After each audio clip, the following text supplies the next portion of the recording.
Well, hello, internet friends near and far. Welcome to another episode of Podcast 99. This is the ongoing journey through the Mike Schur universe of television programming. And my name is Jason, and I'm joined all the way across town by my friend Jeremy. Say hello, Jeremy. Hey, how's it going, Jason? It is going so well. And I'm excited to be able to get into walking through this program in earnest.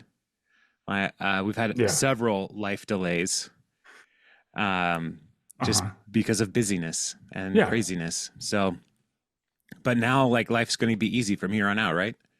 100%. Yeah. 100%. Everything's better. Oh, good. Everything's better. I mean, you have one fewer like residences to maintain, That's true. which is nice. So congratulate Jeremy on wherever you find him. They Yeah. sold a house that they had to sell. I don't know. It's true. No, that's true. That's why we took such a long break. Yeah. I know we got all of those emails saying, "Where are you?" So many emails, just inundated. I'm not going to read any of them to spare the listener. I don't want you to feel bad, Yeah. listener. But we're back. We're back. And if you're watching on YouTube or you are watching through Spotify, we have a video component now. Thank you for taking the time to watch this. If you're speeding it up on YouTube, I totally understand. So, Jeremy, what episode are we going to be talking about of Brooklyn Nine-Nine today? One that I can. Well, I don't have the actual name of it in front of me, which I should, but I like the title, your title, better. Okay. So, what's the regular title? The Slump. The slump. That's right. That makes It's sense. actually like 2 lines down in the document. Oh yeah, that I there it shared is. with you. It's been a while. Okay, I'm trying to catch up. Yeah, this is season 1, episode 3, the slump, Yes. which you've named "I Will Make Better Mouth," Yes. I which thought is that was the probably best. that was the line I identify with the most. Yeah, I figured you would. I was looking at my notes and it's been a while since we recorded and then I actually posted the videos and I forgot all of the titles. And so I'm looking at my little journal of like where I would write things down and one of the notes was Alger nonsense and I didn't use it. And then the other one is adult Highlander. I'm like, I should have used these. Why did I forget? So anyway, that's why you write Weird. things Now that down and keep I them. have it, we drive a Highlander now. It's kind of weird. Like Oh, growing yeah. up, I used to watch the Highlander, and now I drive one. And there is not only one; they're everywhere. They're everywhere, and there are not as many sword fights as you would hope for, Not anymore. Anyway, or electrical storms when people experience decapitation. hmm Man, that show was so dumb and yet is so good. right? It Yeah, was just like most fantasy yeah, things. yeah. I'm rewatching many shows. This Brooklyn Nine-Nine is one of them. We'll get back to it, but I'm also rewatching Star Trek Deep Space Nine. Oh yeah. And it's a good show. And I have forgotten just how much of a creep Quark is. The Ferengi bar Yeah. owner guy. Right. He's a creep. So Well, just anyway, look at his teeth. yeah, his teeth, his face, everything about it. Things he says. Yeah. Yeah. So I shouldn't have been surprised. And also speaking of creeps, this show has Hitchcock and Scully, and we'll be creeped out by them as well. So so let's jump in. At the cold open, Jeremy, they are debating best cop movies. And they hit the classics. They've got Die Hard, Training Day, Lethal Weapon, Fargo, Turner and Hooch. Jeremy, what Bad Boys is listed. What is Yeah. your favorite cop movie? Blade Runner. Mhm. That was purely a reaction choice. I Would needed you to, I needed legit to call see that a cop movie? Well, sure. Like, what else is he doing? He's He's a it's detective, but is the cop part of it really the point of the movie? Well, is the cop part of Donnie Brasco? No, but I don't think anybody would call Donnie Brasco a cop movie. They'd call it a mob movie. With a detective trying to take down, like, Yeah, but the point is the mob. well, I mean, you could say that about Die Hard, that the point is the terrorists. Yeah, I wouldn't call Die Hard a cop movie either. I disagree with Jake here. It is not a cop movie. Is it a Christmas movie? No, I'm I joking. would That's consider it a so. Christmas movie because it takes place at Christmas time, but I would call it a terrorist movie. Those are the real heroes. It's just some people trying to take over a building. Yeah. Um, no, I wrote down a couple. It's like Jaws. Like, do you think Jaws is a cop movie? I mean, the sheriff does. The sheriff takes out the shark, Yeah. right? I mean, he saves the town. Yeah, it is. Jaws is a Okay. cop movie. Now So how? everybody's new favorite cop movie, Jaws. Yeah, why not? Perfect. Perfect. But do you Hot have a for Fuzz. real? Hot Fuzz is Hot, a great cop movie. Hot Fuzz Yes. is probably one of my most favorite non-serious cop movies. Like, yeah, I Yeah. think it's great, and it plays off of a lot of the tropes of many of the old ones without, you know, really being heavy-handed with the cliches. They have fun with it, and so I really enjoy Hot Fuzz. I wrote down some other ones. Chinatown again, Hmm. like, detective. I like a I lot of consider that the more of a water district movie. cliche. No Country. Yeah. Okay. Yeah. It's a stretch. Well, there are like three cops in it. Yeah. So I get it. Seven. Yeah. Seven is a crime movie, sure, with cops. Uh, a Touch of Evil. I haven't So seen A Touch of that's an Evil. old. That's a Orson Welles. That's a Hmm. old school. Anyway, what was the last one? I got Heat, L.A. Confidential, um, and Silence of the Lambs. Okay. Yeah. All right. Good list. Yeah, I was trying to come strong with, it's been a while. So, Yeah. what about you? Where are you at? Well, my favorite cop movie of all time is The Other Guys. Will Nice. Ferrell, Mark Wahlberg. I think Hmm. that movie is fantastic. The Rock, Samuel L. Jackson, the guy from Ant-Man. So Yeah, yeah. Bobby Pasquale or something.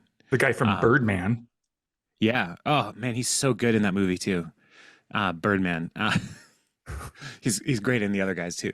And from Batman, he's just in a lot of things about men and guys, I guess. Yeah, and Gung Mr. Ho. Mom, Multiplicity, a lot of guys in Multiplicity. Yeah, and also I had another one. It just escaped my brain. I didn't write anything down. The movie I was thinking about is so good. Mhm. It's gone. Oh, Okay. 48 Hours. 40. Oh, That's a yeah. fun movie. That is a fun movie. That's the Introduce one the I was thinking world about. to bananas in a tailpipe. Yeah, exactly. Yeah, 48 Hours, and the theme song is so good. Hmm. Um, and Mannequin. No, so anyway, um, I think Terry lists Francois Truffaut's Breathless, which is a good movie. Have you seen Sure. it? Yeah, I have. Yeah. Yeah, it's a pretty good movie. I'm not crazy about Truffaut personally. Uh, I'm not really crazy about a lot of French films that I've seen. The new wave era was a little. It was good. It changed movies. But also I've watched. They're not. I don't know. They're great for what they are, but they're not like, hey, let's go watch Breathless again. I don't know. Yeah, no, I've never thought that ever. Um, there was a movie that I just watched, and there's no cops involved, so it's a Divergent. Knife in the Yeah, Water. Have you seen that? Divergent. I haven't. It is a good movie. It is Polish though, so it's not Mhm. French. That's maybe Okay. why I like it so much. Terry likes Um, foreign films. Terry likes foreign films and yogurt. That's what we're learning about Terry. Hmm. But then Jake shows the actual cop film, which is Hitchcock being assaulted by an old hooker. Uh, she steals his wallet. It's just a really great moment captured from his dash cam. It's Hmm. awesome. So Yeah. yeah, I would pay to go see that. So I yeah, like Rosa's. Hers is RoboCop. It's got okay, everything she likes: right, gratuitous violence. yeah. Yeah, RoboCop is. I think people misunderstand the point of RoboCop. Hmm. Right? It's like people who say it's their favorite movie is like, oh, so you also think like there's a over militarization of the police state, and they're like, no, it's just really cool and violent. It's like, well, that's not really the point of RoboCop, Yeah. but whatever. Credits. And then we cut back to Dun, dun, dun, dun, dun. so then we cut back to the briefing, and which is such a great framing for this show, just in general. Like launching all of the plots forward. Yeah, it's like it's a great opportunity to say, hey, here's what we're going to be doing today. So, Right. which I love. Like there are times where I wish I had more people in my life telling me this is what you're doing today, and being able to just be like, thank you, I'm going to work on that. So, and I know it sounds like, my life is hard. It's not. So going over everything, Jake starts out by saying, hey, Charles, what's up, lady killer? Who you slaying tonight? And come to find out, Charles is wearing the exact same sweater as the lady killer on a wanted poster. And he's like, this is Jeffrey Dahmer's corduroys all over again. So Charles Dahmer's corduroys just always gets him. How would anybody know that he's wearing Jeffrey Dahmer's corduroys? Like, what so anyway, so they're checking in, and we find Scully. He's officially 1% done on this digitizing old files project, and which sounds like nothing, but then he lists out how much of it is, so much of it, and that's important for later. That's a foreshadowing, because Jake is going to have to do so much of this, so much of it. So, and then we also find out that he has an anal canyon from sitting on his butt all day. So, one thing that I noticed with this episode, where there were a few kind of tropes that I feel like and like maybe like this is one of them, because Kevin's from The Office. Somebody has them, right, right from that. And what Kevin has is anal fissures. No, I know. I mean, you can't use the same exact joke, but it's Well, my question is definitely in the same area. What's the difference between an anal canyon and an anal fissure? I think it's whatever you find out when you Google that, because I don't want that on my computer. Yeah, I'm not going to Google it either. I think it probably has something to do with is the separation because of plate tectonics, or is it like the long-term erosion of water? One's a canyon and one's a fissure. Yeah. So as long as you don't get the delta, you're okay. Yeah. Oof. So have you been to the Grand Canyon? Speaking of amazing canyons. Speaking of white gaps. Yeah, it's been a long time, but yeah, I have been to the Grand Canyon. Hasn't changed much. It's So if you like big holes in the dirt, it's one of pretty the biggest, awesome though. Yeah. Oh yeah. It's majestic, but at the same time, it's like, it's all this? Mm-hmm. Okay. More of it? Teeny tiny river down there. Yeah. I'd like to go down into the canyon sometime, the Grand Canyon, to like do that hike and like have that experience. Because you want to ride the donkeys. I do. I was just watching a Donald Duck short where he goes to the Grand Canyon, and he's riding the burro, and I was like, oh, that sounds fun. Yeah. But anyway, he had a whole lion thing and broke some stuff. It's I take a lot of my travel prompts from Donald Duck. I think that's the way to go. Yeah. So anyway, we also learn about Scully's foot wart. It's all wart. Just so like gross. Like he dipped his foot and he stepped in Cheeto dust. Yeah, it's just like this is wrong, so wrong. Ugh. So gross. And it cuts back, and Jake's just like, how are you married? And then we find out that Jake's been in a slump on all of these different cases that he's made no progress on. And everybody is razzing him for being in a slump. And he's like, no, I'm not. I'm in a PMOLS, which is the opposite of slump. So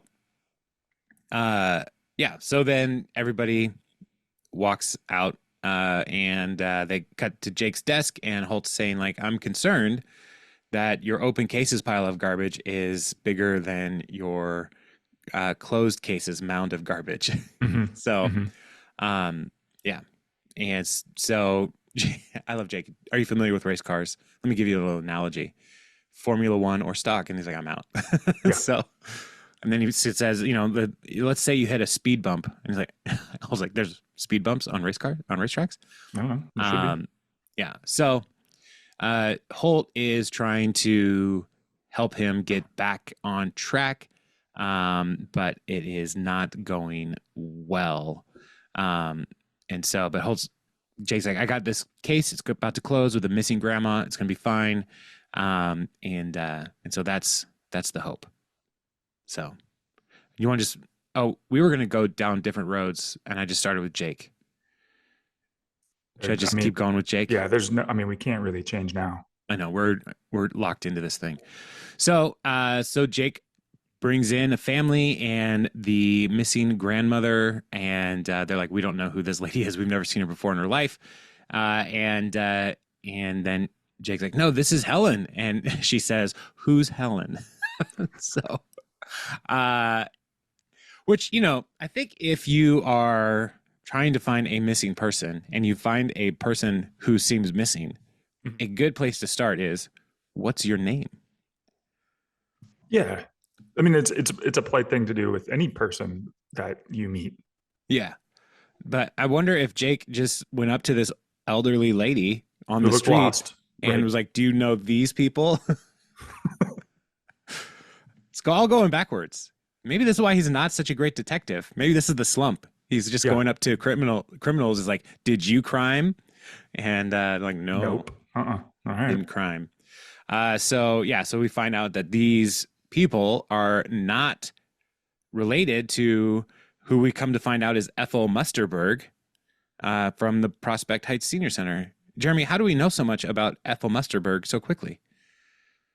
Oh, because Charles is doing his best detective work by frisking her and finds an identification card in her back pocket. Yeah. Which is just a single card is not that obvious. So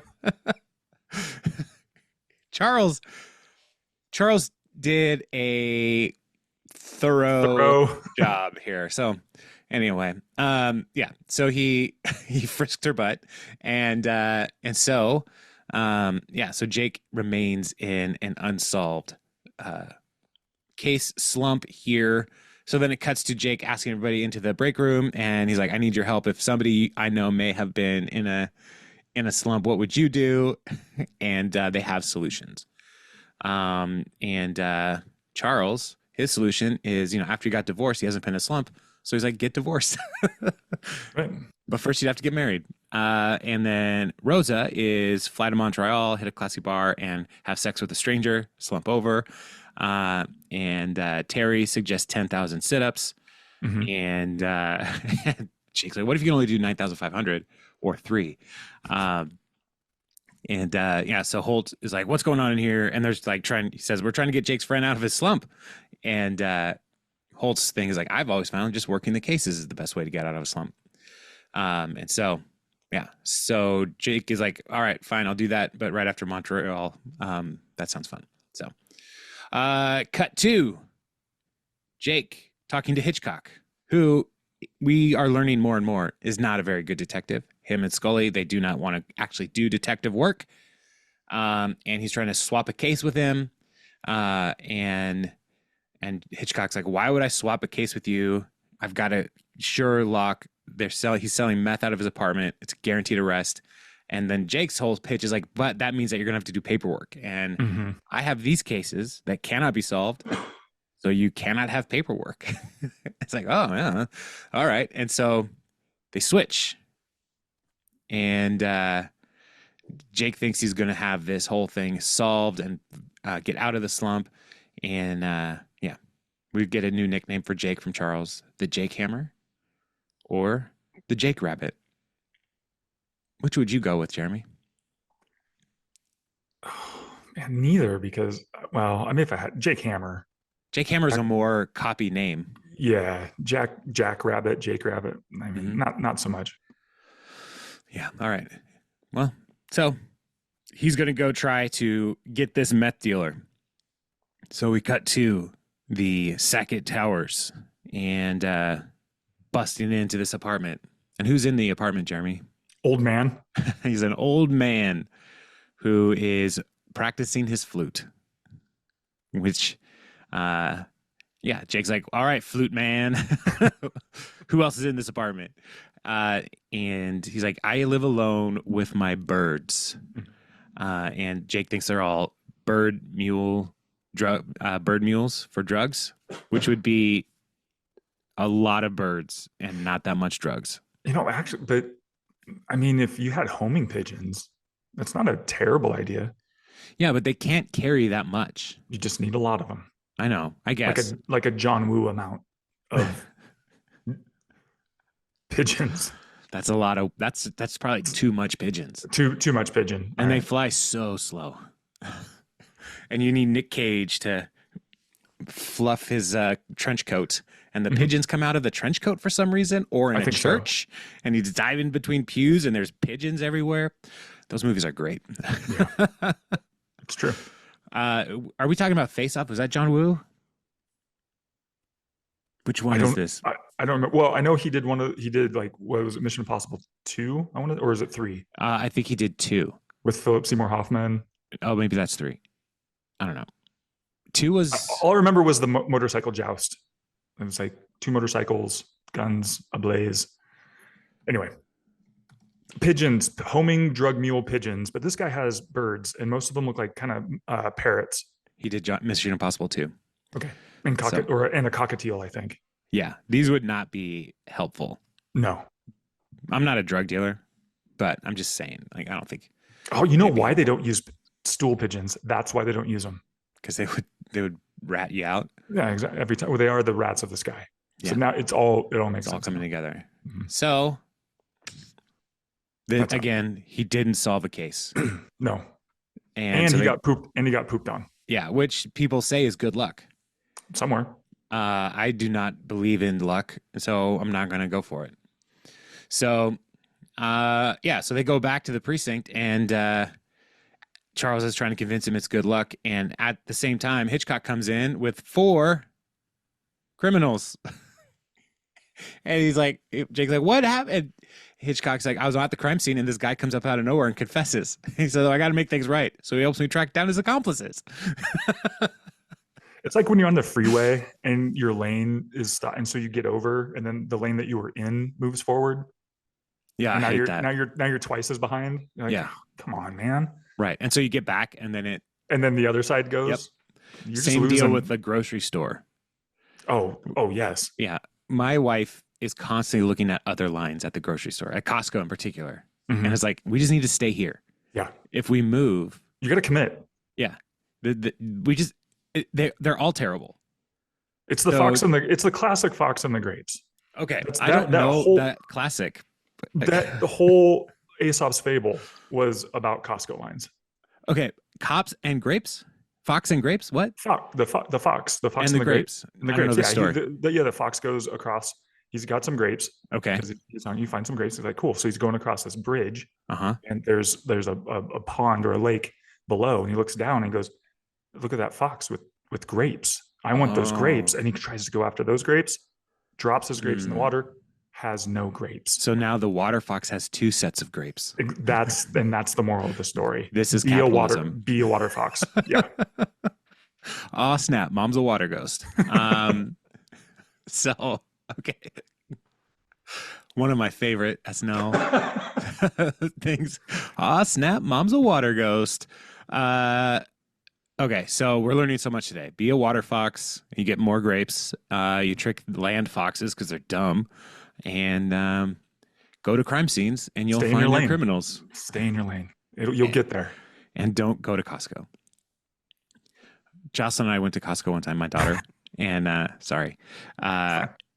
the guy was Costco guy. We unload everything onto the conveyor belt, and guy is slowly beeping everything like beep, slide, just so slow.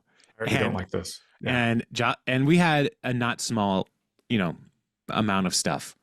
And the whole time, Jocelyn and I are like, we're dying because it's like we know we're going to talk about this later. And this guy has no idea how many years we're going to be laughing about him. So, and we still do. Every time we go to Costco, if we see him, we're like, oh, don't go to that line. So, anyway, Hey, where are we at?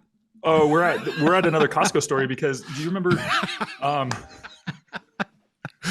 This is the conversation part. You know, we keep saying that, but did you ever go? Are you old enough to have gone to Costco when they had to hand enter in the Yes. product numbers? Yes. 19412.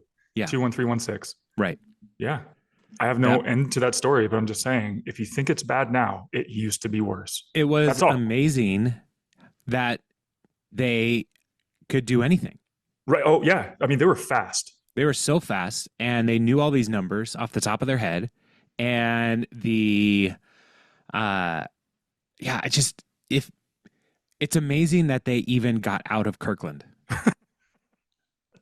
Yeah, right? Because they found like the 10 people who could actually type with one hand really fast. 10 key. Yeah, 10 key's awesome. 10 key. I mean, just 1, 2, 3, you know. Yeah. But like this premise of this whole thing is like, we're going to make a store that you have to be a member to get into. Mm-hmm. You're going to get more stuff than you need and pay more than you think you should. But you're going to think it's a deal because there's so much of it. And, like it. And wait. Come on. Please say it. Please say it. You know all those grocery stores with their fancy lasers? Yeah. We're going to just trust human memory. Yeah. So who's in? And like all these billionaires are like, yes, give me some more of that. I want to be a part of this Costco phenomenon. And there's like, we're going to have a generic brand of things. What are you going to call it? Like Costco brand? No. Mm-mm. No. We're going to call it a small little town at the time, just outside of Seattle, where our first store is going to be called. And people are never going to really understand that Kirkland is the hub of all of Costco dumb, but we're just going to call it Kirkland Signature. Why Signature? Why not Signature? I don't want your money anymore. Get out. I'll find other investors. So yeah, because once you get through the line, there's a prize, and that's a $1.50 hot dog. Yeah. So it's worth the wait. Like I think that was the original. Really, that was the man. If I can just get out of here. Yeah. Hot dogs. You get the $1.50 hot dog, and then also if you have children, they draw a little smiley face on your receipt. Oh yeah, when you leave. Yeah. Also, hey, you know how you got to be a member to get in. You also have to be checked to leave. We're gonna make this so many roadblocks to enjoying this product, and people will keep coming because of that $1.50 hot dog. Exactly. I think I'm gonna have one today. All right. Well, we got to the food part. Yeah, I know. I stopped doing intermittent fasting. If listener, if you were with us during that whole Parks and Conversation phase, there was a season where I was not eating breakfast, and that was a bad idea. Breakfast is the best. I'm no longer doing intermittent fasting, and as you can tell. But I'm still thinking about food as soon as we start recording. I don't know if there's a problem. So, anyway, where are we? I don't know. We're in this show. Bird poops on the thing. Hitchcock brings in these people, and then so Jake is still in the slump. Gina tells him as he's going to the bathroom that the DA is going to have to dismiss some of his cases because they mishandled evidence at the medical examiner's office. And so that's great. And he tries to flush the toilet and explodes on him, and he's covered in urinal water. Urinal water. Yeah. And there's no more paper towels. So sounds about right. Goes into Holt's office and he's like, "Why are you wet?" And he's like, "Don't worry, it's clean urinal water." And Charles, you could eat off his shirt. And I love Holt. Why would I ever do that? So he's Jake's finally coming to realization that he is in fact cursed, and Holt's like, I know a guy who was cursed. A friend of mine back in the 1-8, Detective Smith. We called him Smitty. He thought he was cursed, and because cops are superstitious, the whole precinct thought he was cursed. And then Jake's like, then he found a case, he solved it, and he's married to Kate Upton. No one would go out on calls with him. He responded to a riot at a gym without backup and got beaten up by a girls' volleyball team. It was actually quite violent. Charles, man, girls are so scary. So Holt is like, I'm not you can't go out on the field again. I'm benching you. You can digitize old files with Scully. Mhm. And Jake's like, no, let me just give all my open cases to Hitchcock, who's on a roll, and I'll start over. Give me new things. He's like, no, I don't think that's what's best for you or the squad. So then how long do you think that'll be? Could be a week, a month. And then Charles, could be a year, could be a decade. Sorry, we were just saying bigger numbers. So then Jake is at his desk and he's digitizing files, and it is so boring that he's like, Hitchcock, give me some of those files. Let me jump in on a murder with you. And Hitchcock's like, no, get out of here. You're contagious. And so Holt tells him to leave him alone, and then he comes and gives him a rabbit foot. And so he's like, I got in touch with Smitty. He says you should rub the rabbit's foot with your left forefinger and your pinky, which is like so hard to do. And that'll do it. And so, so he tries it and he gets a hand cramp, and Holt's just like, rub, rub, rub. That's how you know the hand cramp is how you know it's working. Yeah, that's how you know you're getting really lucky. Have you ever done data entry for a job? No. It is terrible. That's all I have to say. It's awful. It's so hard. But that's how you get good at 10 key. Mm-hmm. So, and I'm still pretty good at 10 key because I know how the thing works. But my computers don't have it anymore. I was going to say, how often do you use 10 key now? Not very. Yeah. Most of my work is no longer numbers based. So, unless you're in the book of numbers, but they already wrote them down for me, so I don't have to. Perfect. Yeah. Thanks, Moses. So Jake is entering things in, and then he has an epiphany.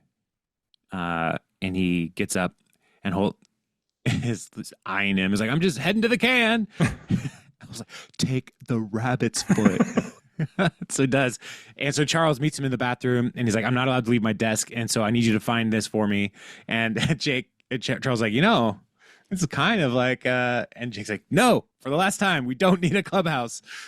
And so then it cuts to these scenes of Charles going like, you know what I'm thinking? And over again, like, this could be a clubhouse. So, yeah. One of them was in the morgue. Yeah. and this is another one of those, like in The Office, when the women's restroom was really nice. Yes. Yeah. That's true. And so I think Sher's got a thing about making bathrooms nice. Later in this very series, there will be a Shangri-La, a secret clubhouse type thing. So Charles goes and he gets the things together, and as he's going, I'm just saying, put a couple of other chairs in here, which is gross. I never understood that. The women's room at my church growing up had couches in it. And they were not leather couches. They were fabric couches, which means that, because like a leather couch is a little bit more impervious to fart dust, right? Whereas a fabric couch is absorbing all that fart dust. Yeah. So gross. Anyway, girls are so gross.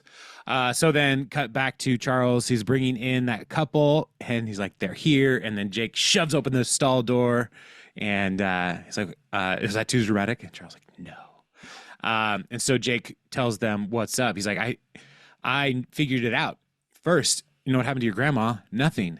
And they have been doing insurance fraud with saying they're missing a grandma and going from state to state and trying to cash in on some kind of insurance. However, this is where this whole plot falls apart. How do you insure somebody who doesn't exist? Oh, that's a good point. Anyway, but I lost a grandma. You owe me money now. Yeah. Listen, Allstate. I'll state right now how much money you owe me for my fake grandma, $1 million. So yeah, but that was enough to solve the case. And you're like, you know why we did this in the bathroom? Because you're full of crap. Ammo. Jake Hammer strikes again. So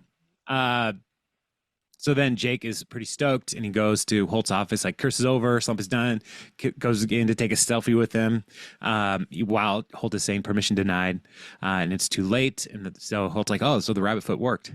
It's like, maybe, but my mind was so numb from doing that repetitive data entry stuff that I just had a realization. And Holt's like, all Hmm. all talented detectives have their ups and downs, Peralta. So he's like, oh, so you think I'm talented? No take backs. And then Holt's like, you know why Charles is never in a slump? Because he just keeps grinding. You got to keep your head down and keep doing the thing. And so Jake was like, okay, but if that was your whole plan, then why the rabbit's foot? He's like, well, because I was messing with you. And yeah, Oh, I see Jake what's is going pretty on here. stoked because they're becoming homies. We're becoming homies. Yeah, me and Holt are homies. So that's Jake's story. Huzzah! We did it, Jake. I'm proud of you. Anything we missed from that story that you wanted to like call out? No. No. All right. Okay. So the next one then you want to let's talk about Amy and Rosa. Okay. How about that? How about it? All right. So Holt asks Amy to organize a community outreach program to talk to troubled teens to help them become what Rosa will later call snitches. So, yeah. So that's where this one's going. She goes into the office and he congratulates her on the J Street drug bust. And he was like, that's what we do this for. And I was like, for praise? He says, can you lead this thing up? And he's like, absolutely. I won't just head it up. I will head and shoulders it up. I will dive in, swim around it, and just be altogether good with it. And this is the Schmidt moment here. Be more articulate when you speak to the children. Yes, sir. Yes, sir. I will make better mouth. So, Amy asks Rosa to help, starting by, asking or complimenting her shoes. And Rosa just right away, what do you need? And so she's like, I need somebody to help with the Junior Police Program Seminar. And Rosa is like, oh, you want to get a bunch of loser kids to become student snitches? It's like, no, it's at-risk kids, losers, to sign up to become junior police officers, snitches. So she's like, Amy is like, Captain specifically asked me to run it, and here's the info. And Rosa's like, now I got to read something. This keeps getting worse. Yeah. The last couple episodes, I don't know if we really nailed in the Rosa character, but this one is, I think they figured it out. Yeah. Like Rosa is tough. Her favorite things are gratuitous violence, and she doesn't like to read apparently. But we'll find out later she does like to read, and she's a big fan of Nora Ephron. But she's the part that I was confused with was she's calling them snitches, but she is a cop. Right. Herself. Yeah. So, well, I think there is a lack of trust between the police and informants because informants are in it for themselves. True. They're just trying to stay out of trouble. Yeah. Yeah. So it's not like they're the people they want to hang out with. Gotcha. So then cuts back to the starting the junior police program and they're trying to get things going. And Gina comes in and she is, wait, I missed something. Oh, Gina in the previous scene offers to help. But they're like, we don't need your help. You're not a cop. And Gina does not like that. So they start the program and Gina comes in. Very poorly, though. I mean, she starts off with a really cringy, junior police program, AKA Mission Impossible, and then plays a theme song. So trying to do the whole hello, fellow kids thing and failing miserably. Yeah, that's one of the best moments in 30 Rock. Hey, fellow kids. And his shirt says music band. Oh, Steve Buscemi, a national treasure. So then Gina yells out from the back, narc, and all the kids are on Gina's side. And so Amy's frustrated and confronts Gina. And she's like, since I have nothing to offer and since I'm not a cop, I thought I'd just show up and learn. Rosa is not helping. So Amy is like, I know you think getting in trouble is cool, but let me show you what can happen if you continue down this path. Hey, yo, I'm an at-risk kid, and I think it's cool to sell drugs. And then Pete Davidson is like, hold up. Why does he sound like the guy who's selling drugs sound like he's black? He's not. well, why not? Are you, and Gina, why not? Are you saying that black people can't sell drugs? No, I'm not saying that. And Pete Davidson, again, we have a black president. Why can't black people sell drugs? And then they start chanting, black people Black can't people sell can't sell drugs. drugs. Black people can't People sell can't. drugs. Again, a Michael Schur Yeah. treasure here is people chanting. Yeah. We need more And- chants and things. Yeah. And Holt shows up at that moment, looking into the door at the back of the room. And Amy's just like, thumbs up. So Totally working. black people can sell drugs. And then cut back to Amy and Rosa looking into the police program through the window. And like, I didn't think it would be so hard to get these kids to sign up. And Rosa's like, look, they don't trust you. You're like smart and articulate. And Amy's like, so are you. And why am I offended? And so Rosa's like, they don't identify because you're not from the streets, and I am. And so she goes back in, rips out earbuds out of somebody's ears. And she's like, I know deep down you think you're tough, but you're all scared. How do I know? Because I've been that same kid. And you don't get your crap together, I'm going to end up busting you and throwing you in jail. Got it? And then Pete Davidson has a little remix app on his phone. It's like, remix! And it plays Rosa's speech, and they're laughing at her, and she doesn't know how to handle it. Why did they put Scary Terry in there? Probably because he's busy building a castle. True. We'll get to that. Spoilers. Yeah. So, I mean, it's not a spoiler. If they've already watched this episode, they know what happens. But That's true. So then again, Amy and Rosa are sitting at the table in the break room, and like, I don't know how to get to connect with these kids. They're mean and shallow and respect nothing. And like, I don't know who they would even listen to. And then we hear Gina yelling at Hitchcock for using Tupperware lids. And she's like, it's difficult. It hurts my fingers when I'm trying to open it.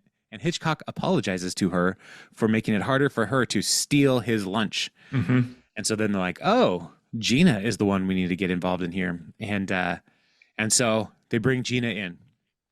Now, Jeremy. Yeah. How does Gina attempt to motivate these children? Through the power of dance. Yes. Because the world can't hold her down. No, she's beautiful, no matter what they say. World can't hold her down. Christina Aguilera. Yeah, and if listener, you really should jump over to the YouTube channel because Jeremy was just dancing. I'm trying to interpret it.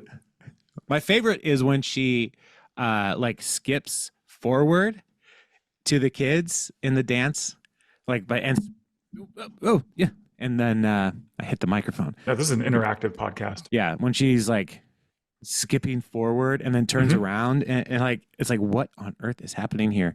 Yeah. And kid number 2 says, I think I speak for everyone when I say your weird dancing was just weird. It's no deeper than that. It's just weird, dude. Yeah. But then Gina's like, here's the deal. Cops make $52,000 a year. You never have to stop at a red light, and you get to carry a gun. Who wants in?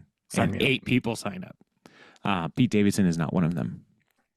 So he's just sitting there shaking his head the whole time. He's like, one of these days, I'm going to get that Taco Bell money. Yeah. One of these days. And so Amy asked, like, how did you do that? And how did you know that would work? And she said, that's what made me sign up when I was a kid. I'm like, oh, you did this? It does not work. So then Holt is congratulating Amy on getting 8 recruits. And she's like, thank you. But I need to say, Gina is the one that got through to the kids. And she's like, yes, I am amazing. I only asked for one thing in repayment, a 600% raise. And then Holt says, or I give you a 0% raise and make you my personal assistant. And I think you have hidden talents, which will make us surprisingly good at the job. And she's like, no, I have no talents. And he's like, you start Monday. So that is happening, which, and she's like, constantly getting Holt's approval is the worst. And Amy, who thrives on people's approval, it's like, I can only imagine. But she will never have it. Never. In this episode. Later, though. All right. So that's a fun one. We get to see a little bit more of Gina and her craziness and her weirdness. Because I think that's the first time we really see Gina and her dance motivation. Yeah, so far, I think. Yeah. And, later we're going to be introduced to her dance group, Floorgasm. Such a terrible name. But at the same time. The puns. Did you had a smaller high school experience than I did, right? In Onalaska, Washington. Washington. Did you guys have a dance team? We did, not intentionally, no. They were just kids who were doing like dance battles. Yeah, yeah, a lot of rap So dance how many times battles, did you win that? dance off. No, oh, never. You lost every time? I lost. No, I just didn't participate. Oh, sure. I was a conscientious Objector. objector. Right. Yeah. Okay. All right. Battling, dance battling. It sounded It's too violent. too violent for me. Yeah, Dance is supposed to unify, right. not. Not separate, not tear Yeah. apart. Hmm. Yeah. It's nothing. We got to take it to the streets. We got to step up too. We got to break in. How about you? Did you guys have a We dance? did. We had cheer, Uh huh. And did you have which flags? yeah. Well, we didn't have flags with cheer. We then had drill team, which was the girl. In my understanding, the girls who weren't quite up to cheer, Mhm. but they were still good. They were talented, but they were not they were not what they were looking for at the cheer team. And then we had the Lake Washington Kangaroo dance team, and those were the girls. It was all girls back then. I think those were the girls who did not want to hold up to any of the moral standards of the cheer or drill teams. So it was interesting when they would, They, because they but were a club, they were a they still recognized wanted to be, club. yeah, they still wanted to be a group. Yeah, and so they would participate in like assignments or not assignments, Group projects. assemblies.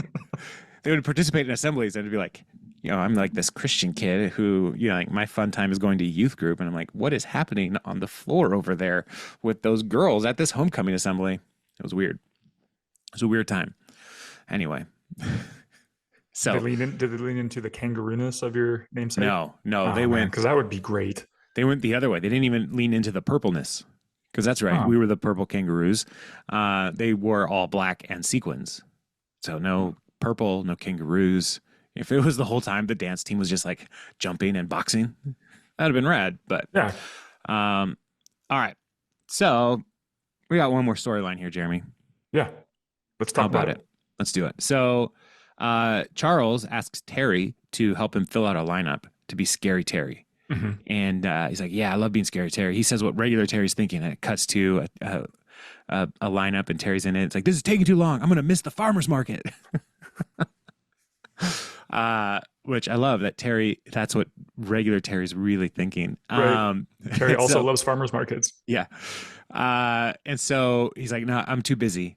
Though I can't help you. And so Hitchcock or Boyle, can you help fill up a lineup? And Hitchcock's like, oh, great. And he starts taking his shirt off. Which I'm like, no one asked you to take your shirt off. Can't hear you. Shirt's over my ears. So, yeah. So then later, Charles walks by a door and he hears Terry grunting in there. And he's like, don't make me hit you again. And he thinks it's like he's abusing a person. Or, yeah. And he's like, and he busts in, and Terry's like, I'm building this dollhouse for my girls. It's their birthday. I told my wife I would get it done. And Charles, sweet, sweet Charles, says, I had the exact same one when I was a kid. And now I'm not saying I had a dollhouse or anything, but do you remember the Fisher Price castle? Did you ever have with the little like the round head guys and they popped in and there's a trapdoor, yellow trapdoor, nope. and then the gate came down? No, I didn't have that. Well, that's the end of that story. So did you enjoy that? Oh yeah, I loved your favorite toys. Oh, it was great. Yeah, there was like a little flag on top. It was like on a spring, so it didn't break. Yeah, if they just it was awesome. There's like a little alligator down in the moat, but I mean, it's part of the sticker. I'm just saying, hours. The alligator was a sticker. Well, like in the moat. The moat was just a It was a sticker, and with an alligator on it. It had details. Is all I'm saying. There's a dungeon. It was great.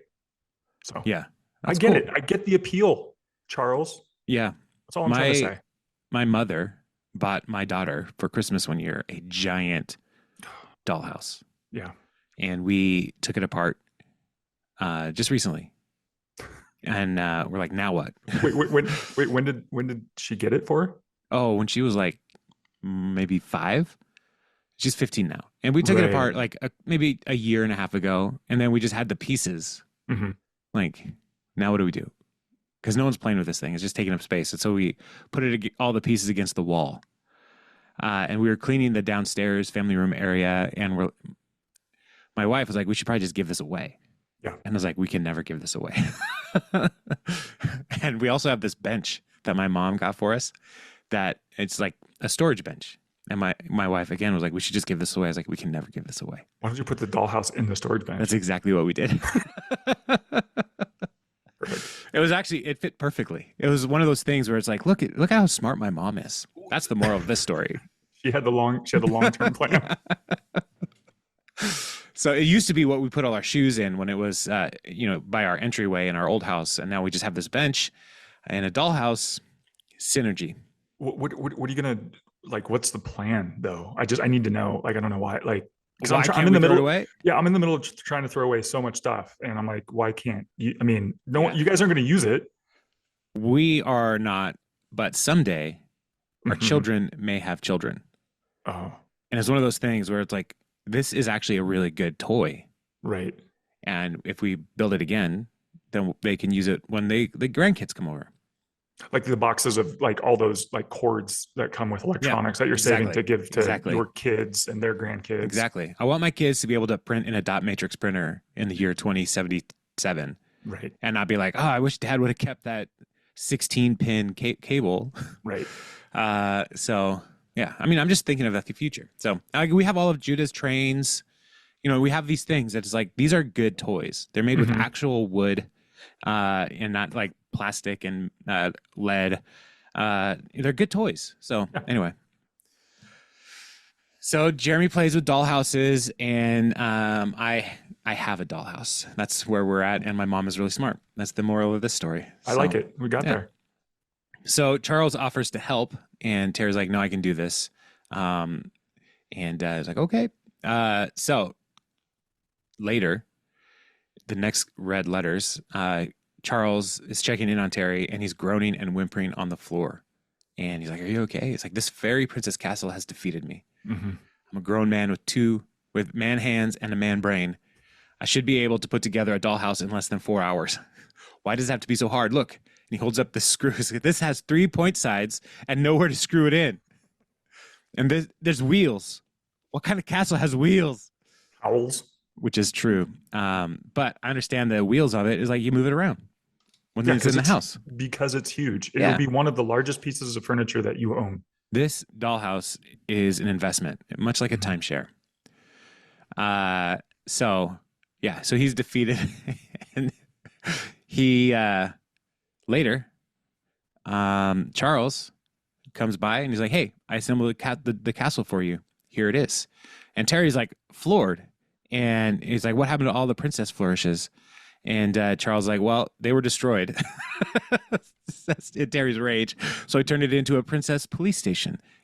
Some jobs take brains, some jobs take muscles, some jobs take dainty little fingers.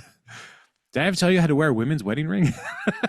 That was probably one of my favorite lines of the entire show because it was such a non sequitur. Yeah. Did I ever tell you how to wear a women's wedding ring? Like it kind of applies, but it doesn't. Yeah. And then Charles is like, "You're a good dad, so don't put so much pressure on yourself. Oh, check this out." And he pushes a button, and it's a working siren, and it's super loud, and people freak out. He's like, "I'll fix that." So, scene. And episode. That's a fun one. I enjoyed that episode, almost every part of it. The worst part was Scully's foot. Did not enjoy that so much. Dahmer's corduroys. It's Dahmer's corduroys all over again. So, dibs on band name. Oh, please do that. Make that band. I would go see that. Yeah, I don't know. I don't know. I don't think I have time for that. Okay, if you say so. I'm sure we'd kill. People would just eat it up. Oh, wow.